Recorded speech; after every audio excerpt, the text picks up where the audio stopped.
Hi friend, কি করছো তোমরা?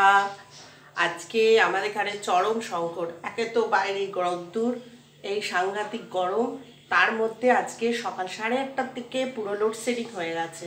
আর লোডশেডিংটা কীরকম হচ্ছে, যখনই রাত্রে একটু খাওয়া দাওয়ার পরে শুতে যাচ্ছি কারেন্ট অফ হয়ে যাচ্ছে। আর আজকে ঠিক 8:30টার থেকে পুরো জায়গাতে মানে আমাদের একটা পোর্শনে কারেন্ট নেই।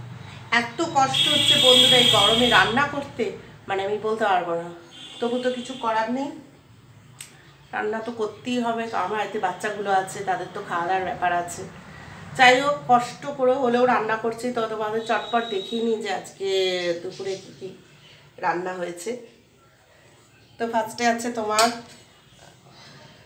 টক ডাল, আম দিয়ে ডাল, আর আছে তোমার হচ্ছে বেগুন ভাজা, আর তোমার সজনের ডাঁটা, সব কিছু দিয়ে, আর হচ্ছে তোমার তরকারি, আর আছে তোমার বড়া করে আলু দিয়ে পটল দিয়ে সব কিছু দিয়ে তরকারি, আর লাস্টে যেগুলো শশা কেটে রেখেছি, শশা লেবু, এটা তো এই হচ্ছে আজকে দুপুরের মেনু। প্রচণ্ড গরম।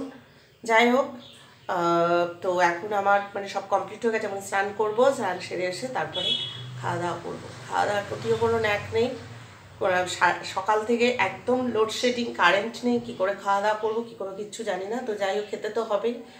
বন্ধুরা, তোমাদের সঙ্গে আবার পরে দেখা হচ্ছে। এখন আমি আমার চটপট কাজ সেরে নিই, এখন স্নান করে আসি, তারপর খাওয়া দাওয়া করি। তোমাদের যাদের এখনও খাওয়া হয়নি তারা চটপট খেয়ে নিই। এখনকার মতো টাটা।